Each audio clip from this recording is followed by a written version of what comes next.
بسم الله الرحمن الرحيم ورحمة الله وبركاته. الحمد لله إن الحمد لله نحمده ونستعينه ونستغفره ونؤمن به ونتوكل عليه ونعوذ بالله من شرور أنفسنا ومن سيئات أعمالنا من يهده الله فلا مضل له ومن يضلل فلا هادي له وأشهد أن لا إله إلا الله وحده لا شريك له وأشهد أن محمدا عبده ورسوله أما بعد يا أيها الذين آمنوا اتقوا الله حق تقاته ولا تموتن إلا وأنتم مسلمون. எல்லாம் அல்ல அல்லாஹுவின் அடியார்களே, அருமை சகோதரர்களே, அல்லாஹுடைய மாபெரும் பேரருளால் அல்லாஹுவும் அல்லாஹுடைய தூதரவர்களாலும் காட்டி தந்த வழியின் அடிப்படையில் இந்த ஜும்மாவுடைய தொழுகையை நிறைவேற்றுவதற்காக நாம் எல்லாம் இங்கே ஒன்று கூடியிருக்கிறோம்.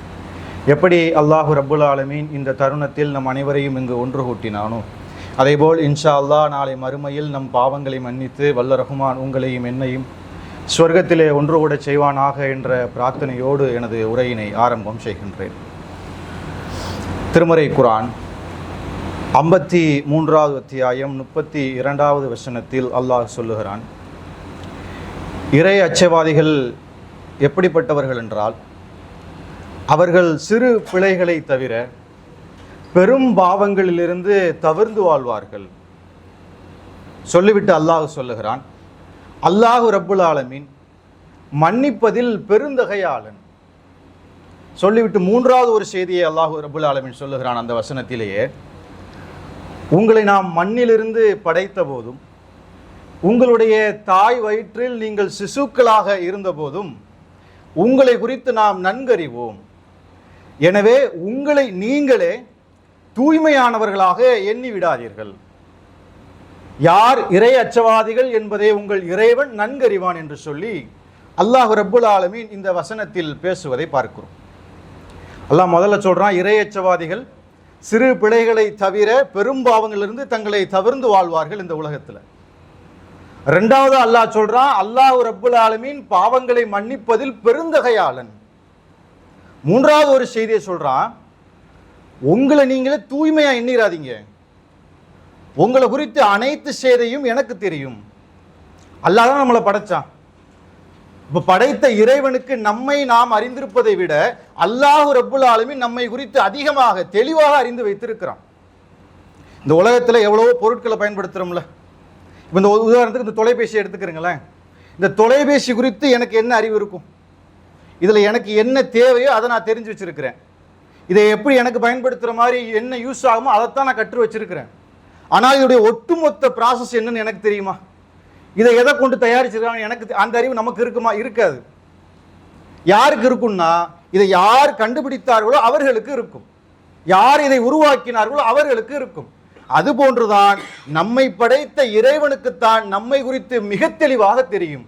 அதனால இறைவன் சொல்றான், நீங்கள் உங்களுடைய தாய் வயிற்றில் சிசுக்களாக இருக்கிற போதே, உங்களை நாம் மண்ணிலிருந்து படைத்த போதே உங்களை குறித்து நாம் அறிந்திருக்கிறோம். எனவே உங்களை நீங்களே தூயவர்களாக எண்ணி விடாதீர்கள். அதேபோல் இன்னொரு இடத்துல அல்லாஹ்வுடைய தூதரவர்கள் சொல்லுகிறார்கள், குல்லு பனி ஆதம யுக்தியு பில்லைலி வன்னஹாரி, ஆதமுடைய மக்கள் அனைவரும் இரவிலும் பகலிலும் தவறு செய்யக்கூடியவர்களாக படைக்கப்பட்டிருக்கிறார்கள். அப்ப இந்த இரண்டு செய்தியின் ஊடாக நாம் ஒரு செய்தியை மிக தெளிவாக புரிந்து கொள்ள முடிகிறது. மனிதர்கள் என்கிற அடிப்படையில் நாம் நம்மை தூயவர்களாக எண்ணிவிட முடியாது. நாம் அத்துணை பேரும் பாவத்திற்கு அப்பாற்பட்டவர்கள் அல்ல. எல்லா மனிதர்களும் பாவம் செய்யக்கூடியவர்களாக, பிழைகள் செய்யக்கூடியவர்களாக, பலவீனர்களாகத்தான் இந்த உலகத்தில் படைக்கப்பட்டிருக்கிறோம் என்கிற அடிப்படையை நாம் இங்கே விளங்கிக் கொள்ள கடமைப்பட்டிருக்கிறோம். இப்ப பாவம் செய்துவிட்ட அடியார்கள் அல்லாஹ்ட்ட மன்னிப்பு கேட்கிற போது அல்லாஹ் ரப்புல் ஆலமீன் மன்னிப்பதை தனக்கான நியதியாக ஆக்கி கொண்டிருக்கிறான். அல்லாஹ் ரப்புல் ஆலமீன் மன்னிப்பதில் பெருந்தகையாளன் என்று அந்த வசனத்தில் இறைவன் பேசுகிறான். எந்த அளவுக்கு இறைவன் மன்னிப்பதை தனக்கான நியதியாக தன்னுடைய முழு நேர பணியாக ஆக்கியிருக்கிறான் என்பதற்கு பேர் உதாரணமாக முஸ்லிமிலே ஒரு பதிவு செய்யப்பட்டிருக்கிற ஒரு சம்பவத்தை பார்க்க முடிகிறது. அபு அய்யூப் அல் அன்சாரி ரலியல்லாஹு அவர்கள் அறிவிக்கிறாங்க, அவங்களுடைய மரண தருவாயில், மரணம் நெருங்கிவிட்டு அந்த வேளையில சொல்றாங்க, நான் அல்லாஹ்வுடைய தூதர்கிட்ட இருந்து ஒரு செய்தியை கேள்விப்பட்டேன். அது இத்தனை நாட்களாக நான் உங்கள்கிட்ட பகிர்ந்து கொள்ளல, மறைத்து வைத்திருந்தேன். இப்போது அதை சொல்வதற்கான நேரம் வந்து விட்டது என்று சொல்லிவிட்டு ஒரு செய்தியை சொல்றாங்க. அல்லாஹ்வுடைய தூதர் என்கிட்ட சொன்னாங்க, நீங்கள் மாத்திரம் பாவம் செய்யாமல் இருந்து விட்டால், மனிதர்கள் மாத்திரம் பாவம் செய்யாதவர்களாக இந்த உலகத்தில் வாழ்ந்து விடுவார்கள் என்று சொன்னால், அல்லாஹ் ரப்பல் ஆலமீன் என்ன செய்வான் தெரியுமா? பாவம் செய்கிற ஒரு கூட்டத்தாரை படைத்து அவர்கள் பாவ மன்னிப்பு கேட்க வைத்து அவருடைய பாவங்களை இறைவன் மன்னிக்கவே செய்வான். அல்லாஹ்வுடைய தூதர் என்ன செய்தியை சொல்ல வராங்கன்னா, அல்லாஹ் ரப்பல் ஆலமீன் மன்னிப்பதை தனக்கான கடமையாக்கி இருக்கிறான். அதனால் இந்த உலகத்தில் நீங்க பாவமே செய்யாமல் வாழ்ந்து விட்டால், பாவம் செய்கிற ஒரு அடியார்களை உருவாக்கி அவர்களுடைய பாவங்களை இறைவன் மன்னிப்பான். அப்ப இறைவன் என்பவன் மன்னிப்பதற்கு தயாராக இருக்கிறான். இறைவனுடைய கருணை குறித்து நாம் எவ்வளவோ கேள்விப்பட்டிருக்கிறோம். அல்லாஹ் ரப்பல் ஆலமீன் உலகத்தை படைத்த போது, பூமியை வானத்தை படைத்த போது அன்பையும் கருணையையும் படைக்கிறான். அதை 100 பாகங்களாக படைக்கிறான். அதுல ஒரு பாகத்தினுடைய அளவை இறைவன் அல்லாஹ்வுடைய தூதர் எடுத்து சொல்றாங்க, இந்த வானத்திற்கும் பூமிக்கும் இடைப்பட்டிருக்கிற ஒட்டுமொத்த இடத்தையும் நிரப்பக்கூடிய அளவிற்கு இருக்கும் ஒரே ஒரு பாகத்தினுடைய அன்பு. அந்த ஒரு பாகத்தை தான் இறைவன் இந்த உலகத்திலே பரவ செய்திருக்கிறான். அந்த 1% அன்பைத்தான் உலக மக்களாகிய நாம் அனுபவித்துக் கொண்டிருக்கிறோம். மனிதர்களுக்கு மத்தியில் இருக்கிற அன்பாக, பாசமாக, நட்பாக, காதலாக, இன்ன பிற உயிரினங்களுக்கு மத்தியில் இருக்கிற பந்தமாக, இன்னும் இந்த உலகத்தில் நமக்கு பின்னால் வர இருக்கிற எல்லா மனிதர்களும் இந்த ஒரே 1% அன்பையும் கருணையும் தான் அனுபவிக்க போகிறோம். மீதி 99 பாகத்தை கொண்டிருக்கிற அன்பையும் கருணையும் இறைவன் தன்பால் வைத்திருக்கிறான். காரணம் என்ன யோசிச்சு பார்த்திருக்கிறோமா? ஏன்னா அல்லாஹ் ரப்பல் ஆலமீன் இந்த மனித சமூகத்தை பாவம் செய்யக்கூடியவர்களாக, பிழையிழைக்கக்கூடிய சமூகமாக இறைவன் படைத்திருக்கிறான். அப்படிப்பட்ட என்னுடைய அடியார்கள் என்னிடத்தில் மன்னிப்பு கேட்டு வருகிற போது அவர்களை நான் மன்னிப்பதற்கு, அவர்கள் மீது கருணை புரிவதற்கு, அவர்களிடத்தில் நான் அன்பு செலுத்துவதற்கு இறைவன் தன்னிடத்திலே 99% அன்பையும் கருணையும் தன்பால் இறைவன் வைத்திருக்கிறான். அப்ப இந்த உலகத்துல நாம் தவறு செய்கிறோம் என்பதை தாண்டி, தவறின்பால் வீழ்வதை தாண்டி எவ்வளவு விரைவாக அல்லாஹ்வின்பால் மீள்கிறோம் என்பதில் நாம் மிக கவனமாக இருக்கணும். சிலர் நம்மளை எப்படி நினைக்கிறோம்னா, பாவங்கள் செய்கிறோம், யாரும் பாவத்திற்கு அப்பாற்பட்டவர்கள் அல்ல. இந்த பாவத்துக்கெல்லாம நான் அல்லாட்ட போய் மன்னிப்பு கேட்கறது? ஃப்ரெண்ட்ஸோட ஜாலியா பேசிட்டு ரொம்ப ஒருத்தரை குறித்து புறம் பேசிட்டேன், இதை நான் நினைவில் வச்சு அல்லாட்ட போய் மன்னிப்பு கேட்கணுமா? திடீர்னு வியாபாரத்துல சொல்ல வேண்டிய அவசியம் போய் சொல்லிட்டேன், இதை நான் அல்லாட்ட பிரத்யேகமா சொல்லி அல்லாட்ட பாவ மன்னிப்பு கேட்கணுமா? இப்படி இதெல்லாம் சின்ன பிழைகள் தானே என்று சொல்லி சிறிய பிழைகளை தவிர்த்து விட்டு அதுக்கெல்லாம் பாவ மன்னிப்பு கேட்கணுமா? இந்த ஊர்ல ஒரு பழமொழி சொல்லுவாங்கல்ல, சிறுதுளி பெருவெல்லம். அந்த அடிப்படையில் நாம் செய்கிற ஒவ்வொரு சிறிய பிழைகளும் நாளை மறுமையில் அதற்காக நாம் பாவ பரிகாரத்தை, பாவ மன்னிப்பை அல்லாஹ்விடத்தில் பெறவில்லை என்று சொன்னால் அது பெரும் சுமையாக மீசான் திராஸ்ல வந்து கொண்டு வந்து நிறுத்தப்படுமே. இப்படி ஒரு கான்செப்ட்ல சில மனிதர்கள் என்றால், இன்னொரு சைடுல பெரும் பாவங்களை செய்யக்கூடிய மனிதர்கள், நான் எவ்வளோ பெரிய பாவம் செஞ்சுட்டேன், இதுக்கெல்லாமா அல்லாஹ் என்னை மன்னிக்க போறான், அல்லாஹ் என்னை மன்னிப்பதுக்கெல்லாம் வாய்ப்பே இல்லை, நான் அவ்வளவு தவறு செஞ்சிருக்கிறேன் இந்த உலகத்தில், செய்யக்கூடாத கொடுமைகளை எல்லாம் செஞ்சுட்டேன் இந்த உலகத்தில், அல்லாஹ்வுடைய மன்னிப்பு எனக்கு கிடைக்குமா என்று சொல்லி அல்லாஹ்வின் நம்பிக்கையில், அல்லாஹ்வின் மீது உள்ள நம்பிக்கையை இழந்தவர்களாக பாவ மன்னிப்பு கேட்காம அவங்க ஒரு புறத்தில் இருக்கிறதை பார்க்கிறோம். ஆனால் அல்லாஹ் ரப்புல் ஆலமீன் ஒருவருடைய பாவத்தை மன்னிக்க தயாராகிவிட்டான் என்று சொன்னால் அதை யாராலையும் தடுக்கவே முடியாது. எவ்வளவு பெரிய பாவங்களாக இருக்கட்டும், எவ்வளவு பெரிய தவறுகளாக இருக்கட்டும், அல்லாஹ்விடத்தில் திருந்தி நாம் மன்னிப்பு கேட்போம் என்று சொன்னால் அல்லாஹ் ரப்புல் ஆலமீன் மன்னிப்பதற்கு தயாராக இருக்கிறான். எவ்வளவோ வரலாற்று நிகழ்வுகளை நாம் பார்க்க முடிகிறது. ஒரு மனிதர் 99 கொலைகள் செய்திருக்கிறார். 99 கொலை செஞ்சுட்டு திருந்தன்னு நினைக்கிறார். ஊர்ல உள்ள யாராச்சும் ஒரு அறிஞர் இடத்துல போய் கேட்போம் அப்படின்னு சொல்லி ஒரு அறிஞரை தேடி ஒரு ஃபாதரியார் இடத்துல போறார். இந்த மாதிரி என் வாழ்க்கையில் நான் 99 கொலை செஞ்சுட்டேன், இறைவனுடைய மன்னிப்பு எனக்கு கிடைக்குமான்னு கேட்குறார். அப்போ அந்த பாதிரியார் சொல்கிறாரு, வாய்ப்பில்லை, மன்னிப்புலாம் கிடைக்காது. அப்போ 99 கொலையை 100ஆக மாற்றிடுறாரு. தனக்கு மன்னிப்பு கிடைக்காதுன்னு சொன்ன அந்த ஃபாதரையாரையும் கொலை செய்துறார். திரும்ப வருந்துறாரு, இப்படி 100 கொலை ஆயிடுச்சு, கவுண்ட் கூட்டிட்டே போகுது, அல்லாஹ்வுடைய மன்னிப்பு கிடைக்குமா நமக்கெல்லாம்? திரும்ப வேற யார் அறிஞர் இருக்கு அந்த ஊர்ல அப்படின்னு சொல்லி தேடி மற்றொரு அறிஞர் இடத்துல போய் கேட்கிறார், இந்த மாதிரி நான் 100 கொலைகள் செய்திருக்கிறேன், எனக்கு இறைவனிடத்திலே மன்னிப்பு கிடைக்குமா? இப்ப அந்த அறிஞர் சொல்லுகிறார், இறைவன் உன்னை மன்னிக்க நாடிவிட்டால் இறைவனுடைய மன்னிப்பிற்கும் உனக்கும் நடுவில் யார் தலையிட முடியும்? அல்லாஹ் உன்னை மன்னிக்க நாடிட்டால், இறைவன் உன்னை மன்னிக்க நாடிவிட்டால் அதை யாராலும் தடுக்க இயலாது என்று சொல்லிவிட்டு சில உபதேசங்களை முன்வைக்கிறார். நீங்க வாழ்ற இந்த ஊர் இருக்குல்ல, அந்த சூழல் உங்களை இப்படி மாத்தி இருக்குது. இவ்வளவு கொலைகள் செய்வதற்கு ஒரு காட்டுமிராண்டி மனிதராக உங்களை இந்த ஊர் மாத்தி இருக்கிறது. அதனால் நீங்க என்ன செய்யுங்க, இந்த ஊரை காலி செய்து விட்டு நல்லடியார்கள் வாழுகிற இந்த ஊருக்கு போங்க அப்படின்னு ஒரு ஊரை என்ன செய்யறாருன்னா மென்ஷன் பண்ணி சொல்றார். இந்த ஊருக்கு போங்க, அங்க நல்லடியார்கள் வாழுகிறார்கள், அவர்களோடு சேர்ந்து இறைவனை வணங்குங்கள், தொழுகுங்கள், இறைவனிடத்திலே மன்னிப்பு கேளுங்கள், அல்லாஹ் உங்களை மன்னிப்பான் என்று சொல்லி ஒரு உபதேசத்தை செஞ்சு அனுப்புறார். அப்ப அந்த மனிதரும் 100 கொலைகள் செய்த அவரும் திருந்துவதற்கான வாய்ப்பாக இதை நாம் பயன்படுத்திக் கொள்ளுவோம் என்று சொல்லி அவருடைய ஊரை விட்டு காலி செய்து அந்த அறிஞர் சொன்ன ஊரை நோக்கி பயணம் பெறுகிறார். பயணத்தின் நடுவிலேயே அவருக்கு மரணம் வந்து விடுகிறது.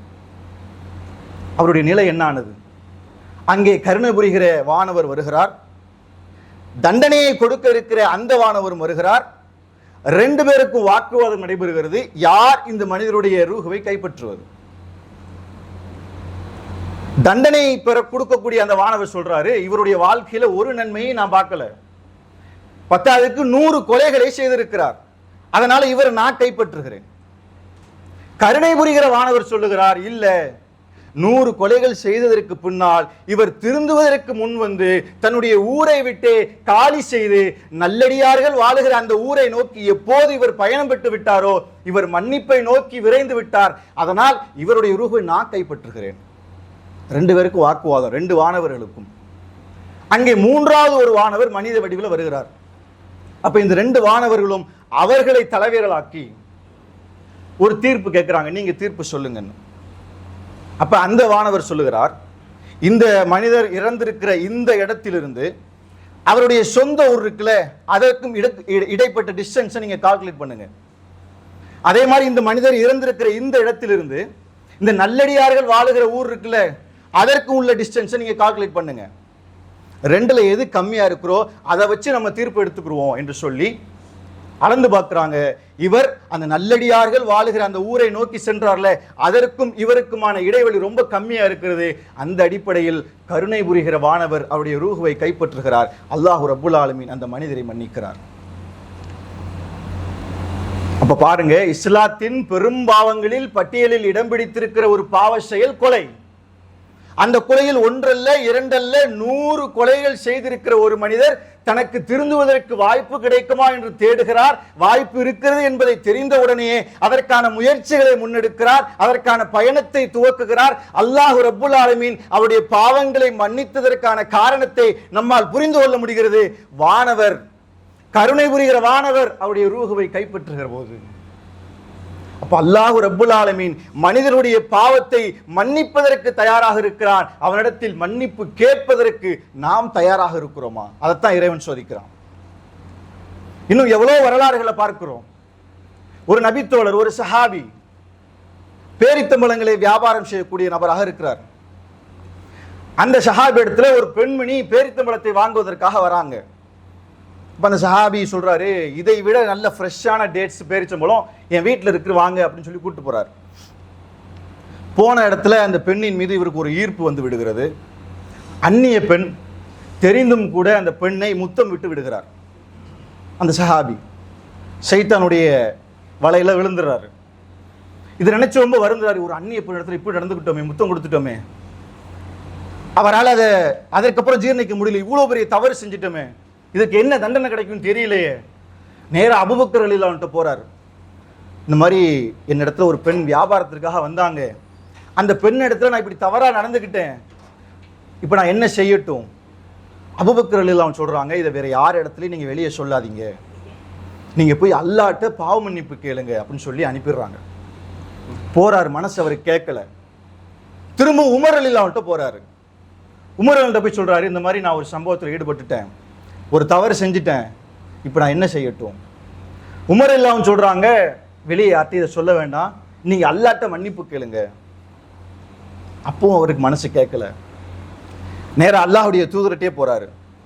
அல்லாஹ்வுடைய தூதரே, இந்த மாதிரி நான் வியாபாரம் செய்கிற போது ஒரு பெண்ணிடத்துல, ஒரு அந்நிய பெண்ணிடத்துல நான் தவறுதலாக நடந்துக்கிட்டேன், நான் இப்போ என்ன செய்யட்டும்?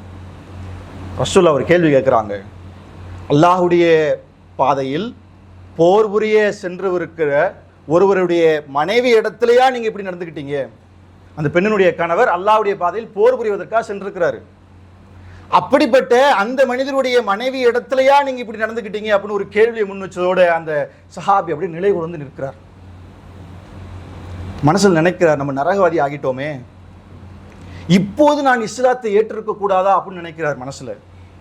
நான் இந்த தருணத்தில் இஸ்லாத்தை ஏற்றிருந்தா என்னுடைய முந்தைய பாவங்கள்லாம் மன்னிக்கப்பட்டிருக்கும்ல, நான் இந்த தருணத்தில் இஸ்லாத்தை ஏற்றிருக்க கூடாதா என்று சொல்லி அப்படியே நிலை கொழுந்து அந்த மனிதன் இருக்கிறார். அல்லாஹ்வுடைய தூதரிடத்திலிருந்து வேற ஏதாச்சும் பதில் வருமா, உபதேசம் கிடைக்குமா அப்படின்னு சொல்லி அப்படியே இவரும் காத்து கொண்டிருக்கிறார். மறுபுறத்திலே அல்லாஹ்வுடைய தூதர் அவர்கள் தலை குனிந்தவாறு அப்படியே காத்திருக்கிறாங்க. அல்லாஹ்வுடைய தூதருடைய பதிலை எதிர்பார்த்து சஹாபி காத்திருக்கிறார். அல்லாஹ்வுடைய பதிலை எதிர்பார்த்து அல்லாஹ்வுடைய தூதர் அவர்கள் தலை குனிந்தவர்களாக காத்திருக்கிறார்கள். அல்லாஹ் ரப்புல் ஆலமீன் அங்கே ஒரு வகை செய்தியை இறக்குகிறான். 11வது அத்தியாயம் 114வது வசனத்தில் இறைவன் சொல்லுகிறான், வகீமிஸ் ஸலாத்த தரஃப இன்னஹாரி வ ஸுலூஃபம் மினல் லைல் இன்னல் ஹஸனாத்தி யுத்ஹிப்னஷ் ஷையாத். பகலின் 2 வேளைகளிலும் இரவின் பகுதிகளிலும் நீங்கள் தொழுகையை நிலைநாட்டுங்கள், நிச்சயமாக நல்ல செயல்கள் உங்களுடைய பாவ செயல்களை போக்கிவிடும். நல்லடியார்களுக்கு இதுவே என்னுடைய நல்லுபதேசம் என்று இறைவன் வகிச்செய்தியை இறக்குகிறான். அந்த உபதேசத்தை அல்லாஹ்வுடைய தூதர் அவர்கள் அந்த நபித்தோருக்கு சொல்லுகிறார்கள், நீ அல்லாஹ்வை தொழுகுவதை நிலைநிறுத்து. தொழுகை நிச்சயமாக மானக்கேடானவற்றிலிருந்து உன்னை பாதுகாக்கின்ற கேடயமாக இருக்கிறது. நல்ல செயல்களில் ஈடுபடு, உன்னுடைய நல்ல செயல்கள் நிச்சயமாக உன்னுடைய பாவ செயல்களை போக்கிவிடும் என்கிற உபதேசத்தை அல்லாஹ்வுடைய தூதர் அவர்கள் அந்த சஹாபிக்கு முன்மொழிகிறாங்க. இப்படி எத்தனை வரலாறுகளை பார்க்கிறோம். தவறு செஞ்ச உடனே திருந்துவதற்கு நபித்தோழர்கள் முன் வந்தார்கள். மாயிஸ் பின் மாலிக் என்கிற நபித்தோடைய வரலாற்றை நாம் கேள்விப்பட்டிருக்கிறோம். ஒரு விபச்சார குற்றத்தை புரிந்துவிட்டு அல்லாஹ்வுடைய தூதரிடத்துல வந்து மன்னிப்பு கேட்க வராரு, அந்த பாவத்திற்கான பரிகாரத்தை பெறுவதற்காக வராரு. அல்லாஹ்வுடைய தூதர் 3 முறை திரும்ப அனுப்பிடுறாங்க. 4வது முறையாக வந்து அல்லாஹ்வுடைய தூதருடைய கரத்தை பற்றி பிடித்து, அல்லாஹ்வுடைய தூதரே என் பாவத்திலிருந்து என்னை தூய்மைப்படுத்துங்கள் அல்லாஹ்வுடைய தூதரே என்று கேட்டதற்கு பின்னால் அல்லாஹ்வுடைய தூதர் அந்த மனிதருக்கு மரண தண்டனை வழங்கினார்கள் என்கிற வரலாற்று நிகழ்வை பார்க்கிறோம். அதே போன்று ஒரு பெண்மணி வரா, விபச்சாரம் செஞ்சுவிட்டு அல்லாஹ்வுடைய தூதர்கிட்ட வந்து சொல்ற, அல்லாஹ்வுடைய தூதரே நான் விபச்சாரம் செய்து விட்டேன், அதன் காரணமாக இதோ என்னுடைய வயிற்றில் ஒரு குழந்தையை சுமந்து கொண்டிருக்கிறேன், அதற்கு அதுவே சாட்சி, என்னை அந்த பாவத்திலிருந்து நீங்கள் தூய்மைப்படுத்துங்கள் அல்லாஹ்வுடைய தூதரே. அல்லாஹ்வுடைய தூதர் சொல்றாங்க, உன்னுடைய வயிற்றில் வளர்கிற குழந்தைக்கு என்னால் தண்டனை கொடுக்க இயலாது, அந்த குழந்தையை பெற்றெடுத்துட்டு வான்னு திரும்ப அனுப்புறாங்க. குழந்தையை பெற்றெடுத்து விட்டு கை குழந்தையோடு அல்லாஹ்வுடைய தூதருடைய சபைக்கு அந்த பெண்மணி வந்து சொல்லுகிறாள், இப்போது நான் குழந்தையை பெற்றெடுத்து விட்டேன் அல்லாஹ்வுடைய தூதரே, இப்போது நான் செய்த பாவத்திலிருந்து என்னை நீங்கள் தூய்மைப்படுத்துங்கள். அல்லாஹ்வுடைய தூதர் சொல்றாங்க, பத்தாது, அந்த குழந்தைக்கு நீங்கள் பாலூட்ட வேண்டும், அது பால் குடி மறக்கிற வரைக்கும் அதை வளர்த்தெடுக்க வேண்டிய கடமையும் பொறுப்பும் உங்களை சார்ந்தது, நீங்க போங்க அந்த குழந்தைக்கு பாலூட்டுங்க, வளர்த்தெடுத்து விட்டு வாங்கன்னு சொல்றாங்க. அந்த பெண்மணி போறாங்க. வளர்ந்ததற்கு பின்னால் அந்த குழந்தையுடைய கையில ஒரு ரொட்டி துண்டோடு அந்த பெண்மணி அழைத்து வருகிறார். அல்லாஹ்வுடைய தூதர் பார்த்து புரிந்து கொள்கிறார்கள், அந்த குழந்தை உணவை தானாக உட்கொள்கிற அந்த வயதை அடைந்து விட்டது. அந்த பெண்மணி வந்து சொல்றார், ரசூலுல்லாஹ் இப்ப எனக்கு தண்டனை நிறைவேற்றுங்க. சற்று சிந்திச்சு பாருங்க, 10 மாத காலம் பிள்ளையை பெற்றெடுப்பதற்கு, பால் குடி மரக்கடக்கை செய்வதற்கு 1 வருடம் 2 வருடம், கிட்டத்தட்ட குறைஞ்சபட்சம் 2 வருடம் ஆண்டுகள் ஆகிவிட்டது. ஆனால் அந்த பெண்ணுடைய உள்ளத்தில் பாவ மன்னிப்பை பெற வேண்டும் அந்த முனைப்பில் 1 இன்ச் அந்த பெண்மணி பின்வாங்கல. 2 வருஷத்துல அவருடைய உள்ளம் மாறி இருக்குமா, மாறி இருக்க கூடாதா? மனிதன் என்கிற அடிப்படையில் நாம் நேற்று செஞ்ச பாவத்தை இன்னைக்கு நினைவில் வச்சிருக்கிறோமா? அந்த பெண்மணி 2 ஆண்டுகள் கழிந்ததற்கு பின்னாலும் கூட அந்த குழந்தையை பெற்றெடுத்ததற்கு பின்னாலும் கூட அந்த குழந்தையுடைய சிரிப்பை பார்த்து, அழுகையை பார்த்துவிட்டு, இந்த குழந்தையாய் நான் இந்த உலகத்தில் அனாதையாக விட்டு செல்ல முடியும் என்கிற கேள்விகள் அந்த பெண்ணின் உள்ளத்தை துளைத்திருக்குமா, இருக்காதா? எல்லாத்தையும் தூக்கி எறிஞ்சிட்டு அந்த பெண்மணி, இந்த உலகத்தில் என் பாவத்திற்கான பரிகாரத்தை நான் பெறாமல் சென்று விட்டால் நாளை மறுமையில் அத்துணை பேர் முன்னிலையிலும் அல்லாஹ் கேள்வி கணைகளை தொடுக்க ஆரம்பித்தால் அந்த கேள்விகளை நான் எப்படி எதிர்கொள்வேன்? யாராவது இவர்கள் 3 பேர் விஷயத்தில் இந்த வரலாற்றில், அந்த பேரிச்சம்பளம் வித்த அந்த மனிதராக இருக்கட்டும், மாயிஸ் பின் மாலிக்காக இருக்கட்டும், இந்த பெண்ணாக இருக்கட்டும், யாராவது குற்றஞ்சாட்டு சுமத்தினாங்க அல்லாஹ்வுடைய தூதர்கிட்ட? யாராச்சும் பார்த்த சாட்சிகள் இருந்ததா? தானாக தங்களுடைய பிழைகளை, தவறுகளை உணர்ந்து தாங்களாக தங்களுடைய பாவத்திற்கான பரிகாரத்தை இந்த உலகத்திலே தீர்த்து விட வேண்டும் என்று சொல்லி முன் வந்தார்கள்ல? இந்த உலகத்தில் என் பாவக்கரை துடைத்தெறிவதற்கு முன்னால் என் மரணம் என்னை சம்பவித்து விட்டால் நாளை மறுமையில் என் நிலை என்ன ஆகுவது? அல்லாஹ்ட்ட போய் நான் பதில் சொல்ல இயலுமா? எனக்கு யாராவது வாதாடுவதற்கு அங்கே நீதிபதிகள் தரப்படுவார்களா? எனக்கான சாட்சியை அல்லாஹ் என்னிடத்திலிருந்து எடுப்பான். என் கரம் நாளை மறுமையில் எனக்கு எதிராக சாட்சி சொல்லும். என் கண்கள் நான் பார்த்தவை நாளை மறுமையில் அல்லாஹ்விடத்திலே சாட்சி சொல்லுமே. அப்படிப்பட்ட ஒரு சூழலை நாம் எதிர்கொள்வதற்கு முன்பாக இந்த உலகத்தில் அல்லாஹ்விடத்திலே பாவ மன்னிப்பு கேட்பதற்கு நாம் தயாராகிவிட வேண்டும். இன்றைக்கு இந்த உலகத்தையே அதிர்ச்சியில் ஆழ்த்திய ஒரு பெயர், ஒரு சம்பவம், எப்ஸ்டீன் ஃபைல்ஸ். ஒரு பெரும் குற்றச்செயல், ஒரு பெரும் கூட்டத்தார்கள், உலக நாடுகளின் முன்னணி அரசியல் தலைவர்கள் முதற்கொண்டு பெரும் பெரும் பண முதலாளிகள் அத்துணை பேரும் சேர்ந்து செய்த ஒரு பாவ செயல். இன்றைக்கு எப்ஸ்டீன் ஃபைல்ஸ் என்கிற பெயரில் கிட்டத்தட்ட 30 லட்சம் பக்கங்களை கொண்டிருக்க அந்த ஃபைல்ஸை வெளியிட்டு இருக்கிறான். மக்கள் யாரையெல்லாம் தங்களுடைய ரோல் மாடலாக வைத்து பார்த்தார்களோ அவருடைய பெயர்கள் எல்லாம் அந்த பட்டியலில் இடம்பெற்றிருக்கிறது. அது எவ்வளவு உண்மை இருக்கு, எவ்வளவு பொய் இருக்கு, அந்த சப்ஜெக்ட் நம்ம போக தேவையில்லை. ஆனால் தங்களுடைய பெயர் வெளிவந்த மாத்திரத்திலேயே அதை பார்த்த அந்த மனிதர்கள் ஆட்டம் கண்டு போயிருக்கிறார்கள். அதை வைத்து இன்றைக்கு அரசியல் பேரம் நிகழ்ந்து கொண்டிருக்கிறது. அவர்கள் செய்த குறிப்பிட்ட ஒரு தீவிற்குள்ளாக குறிப்பிட்ட நேரங்களில் அவர்கள் செய்த அந்த பாவ பட்டியலில் 30 லட்சம் பக்கங்களை வெளியிட்டிருப்பதற்கே அவர்கள் இந்த ஆட்டம் காணுகிறார்கள் என்று சொன்னால், நாளை நினைவில் கொள்ளுங்கள், மறுமையில் உங்களுடையது என்னுடையது எல்லாருடைய ஃபைலையும் அல்லாஹ் தர இருக்கிறான்ல. மறுமையில் ஒரு அடியார் குறித்து அல்லாஹ் எடுத்து பேசுறான்ல. ஒரு மனிதர் அந்த ஏடுகளை தன்னுடைய ஃபைலை வாங்கிட்டு அதை புரட்டி பார்த்துட்டு சொல்லுவார்ல, நான் செஞ்ச ஒரு சிறிய பாவத்தை கூட இந்த புத்தகம் விடுபடவில்லையே. நான் செய்த எல்லா குற்ற பின்னணிகளும், நான் செய்த எல்லா நல்ல காரியங்களும் ஒட்டுமொத்தமாக இறைவன் இந்த புத்தகத்தில் வைத்திருக்கிறான் என்று சொல்லி நாளை மறுமையில் மனிதர்கள் புலம்புவார்கள் என்கிற செய்தி இறைவன் எடுத்து பேசுறான்ல. நாளைக்கு நம்மளுடைய ஒவ்வொருடைய ஃபைலை அல்லாஹ் தர இருக்கிறான்.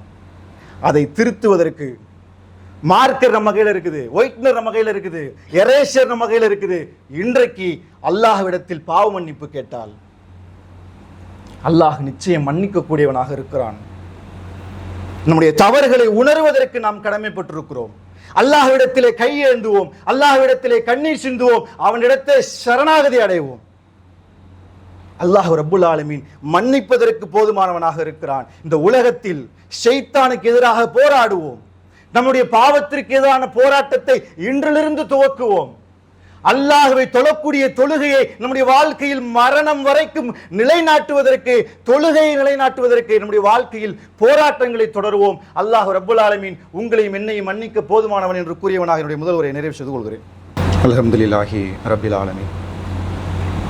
இன்ஷா அல்லாஹ் அடுத்த வாரம் புனிதம் மிகுந்த ரமலானுடைய மாதத்தை நாம் எல்லாம் அடைய இருக்கிறோம். பொதுவாகவே ரமலான் வந்து விட்டது என்று சொன்னால் அதற்கான திட்டமிடல்களை நாம் இப்போதே துவங்கி இருப்போம். இந்த ரமலானை எப்படி நாம் வரவேற்கிறது, எப்படி இஃப்தாருடைய ஏற்பாடுகளை செய்கிறது, என்ன தலைப்புகளில் பயான் நடைபெற இருக்கிறது, நம்ம இதை எப்படி எதிர்கொள்கிறது, இந்த ரமலானை ஒவ்வொருவருக்கும் ஒரு அஜெண்டா, ஒரு ரிசல்யூஷன் எடுப்பாங்க. இந்த நோம்பில் எப்படி இந்த நியூ இயருக்கு ரிசல்யூஷன் எடுக்கிறேன்னு சொல்லிட்டு பார்க்குறோம்ல. இந்த புது வருஷத்துல இருந்து என்கிட்ட இருக்கிற ஒரு பேட் ஹேபிட்டை நான் ஒரு விட போகிறேன், இந்த நியூ இயர்ல இருந்து நான் ஜிம்முக்கு போகிறேன், ஏதோ ஒரு செயல் நான் ஈடுபட போகிறேன் அப்படின்னு ஒரு ரிசல்யூஷன் எடுக்கிற மாதிரி நோம்பில் நம்ம அனைவரும், சில மக்கள் எடுக்க மாட்டாங்க, சில பேர் இந்த நோம்பில் நான் எப்படியாவது ஒரு 3 குர்ஆனையாச்சும் ஓதி முடிச்சிடணும், இந்த ரமலான்ல எப்படியாச்சும் என்னுடைய தொழுகையை நான் சரி செஞ்சுக்கிறணும், இந்த ரமலான்ல ஓதுற அந்த குர்ஆனை, அந்த பயிற்சியை என்னுடைய வாழ்க்கையில் எல்லா மாதங்களும் நான் தொடரும். இப்படி ஒவ்வொருவருக்கும் ஒவ்வொரு விதமான ஆசை, ஒரு குறிக்கோள் இந்த ரமலானை எதிர்நோக்கி இருக்கும்.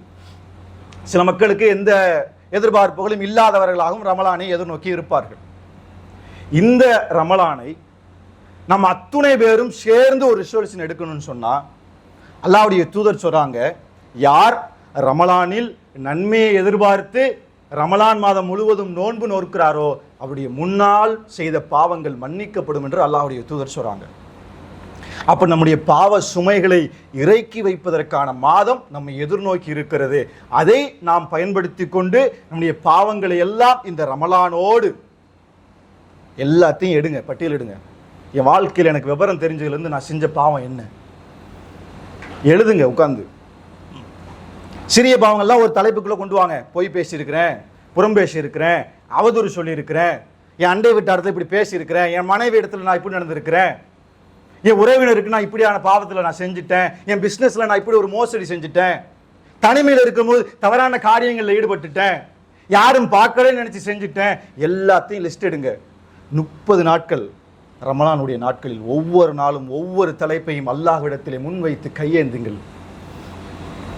அந்த ரமலான்ல தான் இரவு தொழுகையில் நாம் அதிகமாக ஈடுபடுவோம். இரவு நேரங்களில் அல்லாஹ் ரப்புல் ஆலமீன் இறைவின் கடைசி பகுதியில் அவனுடைய அருளை கீழ்வானத்திற்கு இறக்கி என்னிடத்தில் என்னுடைய அடியார்கள் மன்னிப்பு கேட்க மாட்டார்களா என்று சொல்லி இறைவன் தன் கரங்களை விரித்து வைத்து காத்து கொண்டிருக்கிறான். அந்த சந்தர்ப்பத்தை நாம் பயன்படுத்தி என் இறைவன் விரித்து வைத்திருக்க அவனுடைய கரத்திற்கு என் கரம் ஏந்தி நான் அவனுக்கு பதில் சொல்ல வேண்டும். யா அல்லாஹ், இந்த உலகத்தில் நான் இப்படியான அநியாயம் புரிஞ்சிட்டேன். யா அல்லாஹ், யா அல்லாஹ், இந்த உலகத்தில் நான் இவ்வளவு பாவம் செஞ்சிருக்கிறேன். யா அல்லாஹ், ஆனால் நீ பாவங்களை மன்னிப்பதில் பெருந்தகையாளன். யா அல்லாஹ், உன்னை தவிர என் பாவத்தை மன்னிப்பதற்கு ஆள் இல்லை. யா அல்லாஹ், நீ பாவத்தை மன்னிப்பதை விரும்பக்கூடியவன். யா அல்லாஹ், என் பாவத்தை மன்னிச்சிடறா அல்லாஹ்.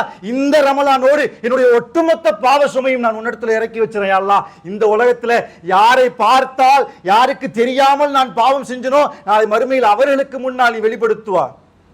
என் தாய்க்கு முன்னால், என் பிள்ளைகளுக்கு முன்னால், என் பிள்ளை என்னை ரோல் மாடல் நினைக்கிறான், என் வாப்பா தான், என் டேடு தான் ஹீரோன்னு நினைக்கிறான். அவன் நாளை மறுமையில் நிற்கிறதற்கு முன்னால், அவனுக்கு முன்னால் என் பாவத்தை குறித்து இறைவன் பேச ஆரம்பித்தால் என் நிலை என்ன? எல்லாத்தையும் சிந்திச்சு ஒட்டுமொத்த என் பாவ சுமைகளையும் இந்த ரமலான்ல இறக்கி வைப்போம். அதற்கான முயற்சிகளில் முன்னெடுப்போம். நம்ம அனைவருடைய பாவங்களையும் இறைவன் மன்னித்து நாளை மறுமையில் நம் அனைவரையும் சொர்க்கத்தில் இறைவன் ஒன்று கூட்டுவானாக என்று சொல்லி என்னுடைய பிரார்த்தனைத்தாக என்னுடைய உரையை நிறைவு செய்து கொள்கிறேன். வாஹிர் தவான் அல்ஹம்துலில்லாஹி ரப்பில் ஆலமீன். அஸ்ஸலாமு அலைக்கும் வரஹ்மத்துல்லாஹி வபரகாத்துஹு.